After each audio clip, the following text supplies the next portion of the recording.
Pernah nggak sih kalian mikir, kok bisa komputer itu multitasking? Kayak kita buka YouTube, buka Spotify, terus buka Discord, itu kita bisa buka dalam waktu yang sama tapi tetap lancar. Giliran kita punya tugas, pasti kita ngeluh gini, aduh capek, kapan sih liburnya? Nah, jadi bedanya itu, komputer punya yang namanya CPU, yaitu otak super cepat yang kerjanya rapi banget. Nah, di video ini gue bakal jelasin gimana CPU itu bisa kerja ngebut dan gimana pipelining bikin semuanya makin efisien. Simple, santai, dan gampang dipahami. Yuk kita mulai. CPU itu otaknya komputer. Segala hal yang terjadi di komputer kayak membuka aplikasi, ngitung data, mainin video, dan main game, itu semua dilakuin sama CPU.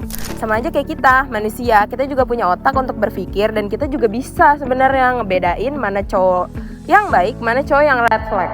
Dia ngelola ratusan ribu perintah setiap detik tanpa istirahat dan tanpa ngekomplain. Nah, biar semua proses itu berjalan mulus, CPU punya alur kerja yang disebut instruction cycle. Ini kayak rutinitas CPU dalam memproses satu instruksi dari awal sampai akhir.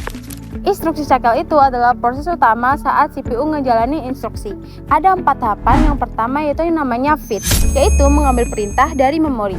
CPU pertama-tama mengambil instruksi dari memori utama, kayak CPU bilang, oke, hari ini kita mau ngapain? Nah, CPU itu ngambil instruksi lewat yang pertama yaitu PC, program counter, yaitu nyimpan alamat instruksi. Yang kedua ada yang namanya MAR, yaitu ngarahin CPU ke alamat memori.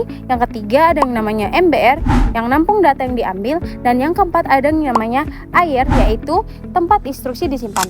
Yang kedua ada yang namanya indirect, yaitu mencari informasi tambahan tapi jika perlu.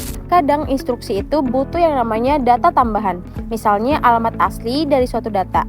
CPU harus akses memori lagi untuk dapat info itu. Ini kayak kita aja yang mau ngerjain tugas tapi harus buka Google dulu buat dapetin konteksnya. Yang ketiga ada execute atau jalankan perintah. Di bagian ini, CPU itu beneran bekerja. Yang pertama ada jalankan ALU. Yang kedua, pindah data antar register. Dan yang ketiga, baca atau tulis memori. Atau juga bisa mengoperasikan operasi secara logika. Pokoknya di bagian ini, CPU sangat sibuk. Yang keempat, interrupt atau gangguan penting. Kalau ada interrupt masuk, misal keyboard ditekan atau timer berbunyi, CPU berhenti sebentar buat ngurus itu. Jadi, CPU tetap fleksibel dan tetap multitasking. Sekarang kita masuk ke teknologi yang dimana bikin CPU zaman sekarang itu makin cepat. Namanya itu pipelining. Pipelining itu konsep dimana CPU ngerjain instruksi yang banyak di waktu yang bersamaan, tapi di tahap yang berbeda. Analoginya gampang banget. Kalian bayangin lagi rebus mie. Orang pertama rebus air, orang kedua siapin mie, orang ketiga siapin bumbu, dan orang keempat siapin mangkok. Jadi kalau semuanya kerja, mie jadi lebih cepat. Nah, CPU juga gitu. CPU punya 5 tahap pipelining. Yang pertama, ada if yang ngambil instruksi. Yang kedua, ada ID di kode instruksi. Yang ketiga, ada X, yaitu eksekusi. Yang keempat, ada mem, akses memori. Dan yang kelima, ada WB, simpan hasil. Tiap tahap kerja itu paralel. Jadi, CPU bisa menyelesaikan instruksi lebih cepat daripada cara lama. Walaupun pipelining itu keren, kenyataannya nggak semulus itu. Ada yang namanya hazard, yaitu di mana kondisi pipelining harus melambat atau berhenti sementara. Yang pertama, ada structural hazard. Ini terjadi kalau dua instruksi butuh hardware yang sama. Contoh, tahap feed dan tahap memori sama-sama mau akses memori. Karena mereka nggak bisa akses bareng, salah satunya harus nunggu, itu yang disebut stall. Yang kedua, ada data hard. Ini terjadi kalau salah satu instruksi butuh dari instruksi sebelumnya yang belum selesai. Misal, instruksi pertama hitung nilai R1, tapi instruksi kedua butuh R1, padahal belum terjadi. CPU punya dua solusi. Yang pertama, forwarding atau data dikasih cepat sebelum masuk ke tahap akhir. Yang kedua, stall. Pipelining berhenti satu cycle untuk menunggu.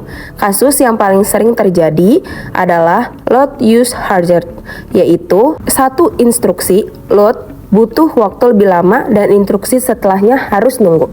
Yang ketiga, ada yang namanya control hazard. Control hazard terjadi kalau instruksinya berupa branch. Misalnya, kalau nilainya A, dia harus lompat ke sana. Masalahnya, CPU baru tahu dia lompat atau enggak setelah beberapa tahap. Tapi pipeline udah keburu jalan dan ngambil instruksi selanjutnya. Kalau tebakannya salah, CPU harus buang instruksi yang salah tadi. Nah, ini disebut branch penalty. Secara teori, pipeline dengan 5 tahap bisa bikin CPU 5 kali lebih cepat. Tapi di dunia nyata hasilnya nggak sesempurna itu. Kenapa? Yang pertama ada stall, ada harsh, ada branch yang salah prediksi, dan ada delay kecil waktu pindah antar tahap. Jadi speed up-nya lebih cepat tapi tidak seideal itu.